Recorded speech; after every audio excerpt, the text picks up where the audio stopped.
This is a core sample, 18 inches of frozen rock, extracted from 2,000 feet below Greenland's ice sheet.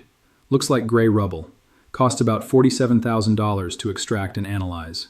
Seems like an expensive paperweight, until you see the assay report.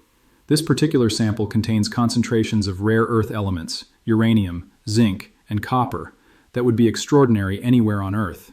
In Greenland, where the ice sheet is retreating, exposing mineral deposits frozen for 3 million years, such samples are becoming routine. The geological value beneath Greenland's melting ice, estimated $5 trillion in extractable minerals. The strategic value, incalculable. And 3 days ago, NATO lost it all. On January 21st, 2026, at 4 p.m. Nuuk time, Greenland's parliament, the Inatsisartut, voted 19-12 to terminate the 1951 defense agreement with Denmark and reject NATO's proposed Arctic security framework. The vote followed 18 months of negotiation that collapsed when NATO members refused Greenland's conditions for continued military cooperation. Those conditions were simple: Greenlandic ownership of Greenlandic minerals, with revenue sharing that reflected Greenland's sovereignty rather than treating the island as a Danish colonial appendage. NATO refused. Greenland walked. Within 6 hours of the vote, Russian Foreign Minister Lavrov was on a plane to Nuuk. Within 12 hours, he emerged from meetings with Greenlandic Premier Mute Egede with a framework agreement for comprehensive economic partnership. Within 48 hours, Chinese mining executives had arrived. The Arctic's mineral wealth, resources that could have supplied Western industry for a century, is now flowing toward Moscow and Beijing. Here's what they're not telling you. Greenland's independence movement has been building for decades. The island has been a Danish territory since 1721, first as a colony, then as a constituent country within the Kingdom of Denmark. The population is 57,000, overwhelmingly Inuit, with a distinct language, culture, and identity. Self-governance arrived in 2009, granting Greenland control over most domestic affairs. But foreign policy, defense, and mineral rights remained contested, Denmark claiming ultimate authority, Greenland asserting growing autonomy. The minerals changed everything. Climate change is retreating Greenland's ice sheet at approximately 270 billion tons per year. Each year of melting exposes more rock. Each year of exposed rock reveals more mineral deposits. Geological surveys between 2019 and 2025 documented rare earths at Kvanefjeld, 1.1 billion metric tons of ore containing 11.1 million tons of rare earth oxides, the largest deposit outside China. Uranium at the same site, 593 million pounds of extractable uranium, among the 10 largest deposits globally. Zinc at Citronen Fjord, 70 million metric tons of ore, one of the world's largest undeveloped zinc deposits. Iron ore at Isua, 1 billion metric tons of high-grade magnetite. Copper, nickel, platinum group elements, lithium, graphite. Each survey revealed new deposits, each deposit larger than the last. The total valuation, conservative, based only on documented deposits at current commodity prices, exceeds $5 trillion. That wealth should have flowed to Western supply chains. The 1951 Defense Agreement gave the United States military basing rights at Thule Air Base.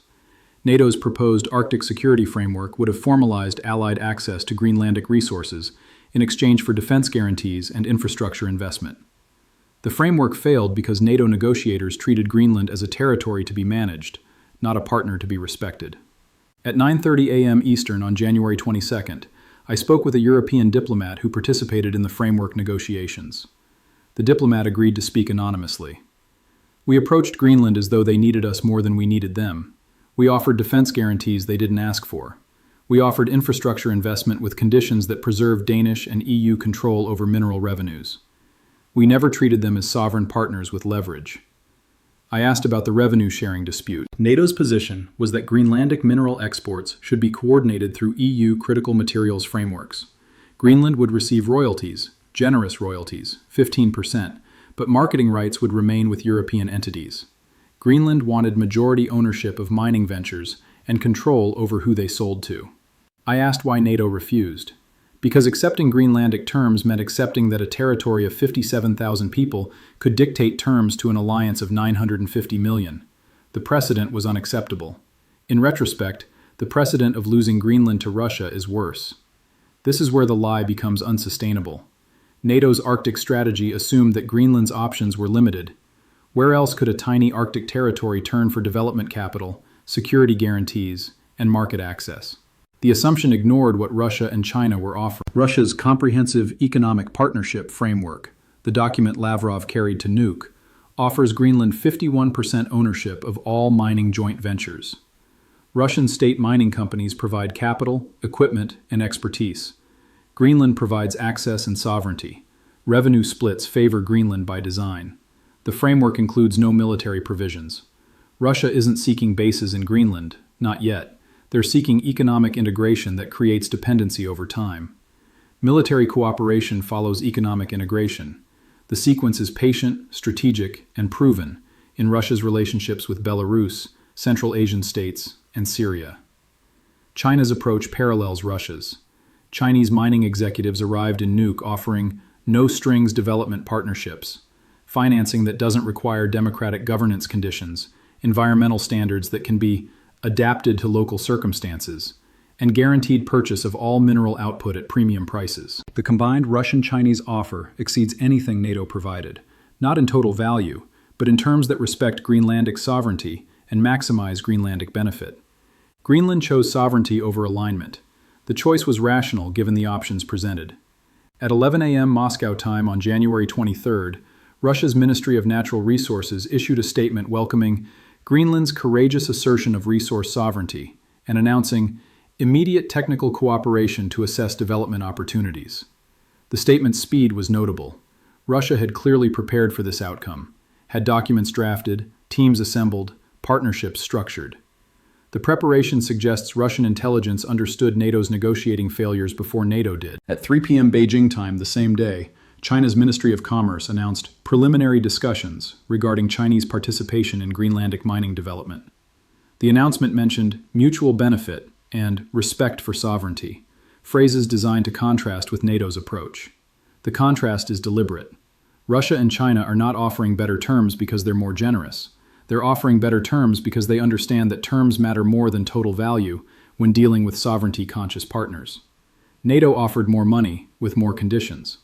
Russia and China offered less money with fewer conditions. Greenland chose fewer conditions. Less than 90 days separate today from the point where Russian geological teams begin comprehensive surveys of Greenlandic deposits. The timeline is driven by Arctic weather. Spring provides the optimal window for fieldwork before summer melt makes terrain impassable. The survey teams will document deposits with precision that Western geological surveys never achieved. NATO's surveys were conducted under academic frameworks with academic timelines. Russian surveys will be conducted under state direction with commercial urgency. By June, Russia will have better data on Greenlandic minerals than any Western entity possesses. That data advantage becomes commercial advantage, knowing exactly what's there, where it is, and how to extract it most efficiently. The first extraction operations could begin as early as 2027. Russian mining expertise in Arctic conditions, developed over decades in Siberia, transfers directly to Greenland. The permafrost extraction techniques, the ice sheet logistics, the extreme cold equipment designs. Russia has already solved problems that Western mining companies have never faced. China provides complementary capabilities. Chinese processing dominance in rare earths means that Greenlandic ore will flow to Chinese facilities for separation and refinement. The processing margin, the value added that transforms raw ore into usable materials, accrues to China rather than to Western processors that don't exist at scale. The supply chain assembles itself. Greenlandic ore, Russian extraction, Chinese processing, global distribution through non-Western channels. When Arctic resources flow to adversaries, the strategic implications compound beyond commercial value. Rare earths. Greenland's deposits could supply 20% of global demand. That supply flowing to Russian-Chinese partnerships rather than Western markets means continued Western dependency on Chinese rare earth processing, the dependency that the Critical Minerals Security Act and similar initiatives were designed to escape. Uranium. Greenland's uranium deposits, developed under Russian partnership, supply Russian nuclear programs, both civilian power and military applications. The same uranium that could have fueled Western reactors instead fuels Russian strategic capabilities. Zinc and copper. Industrial metals essential for construction, electronics, and manufacturing flow to markets Russia and China control. Western manufacturers compete for supply against Russian-aligned customers who receive priority allocation. Strategic positioning. Russian presence in Greenland, even civilian presence, places Russian assets at NATO's Arctic flank. The Thule Air Base, America's northernmost military installation, sits 750 miles from Nuuk. Russian mining operations create logistics infrastructure that could support military applications. The dual-use potential is inherent in Arctic development. At 4 p.m. Eastern, on January 23rd, the Pentagon issued a statement expressing concern about potential security implications of Greenlandic resource partnerships with strategic competitors. The statement's language was notably weak: concern rather than alarm, potential implications rather than direct threats. The weakness reflects limited options. Greenland is not a NATO member.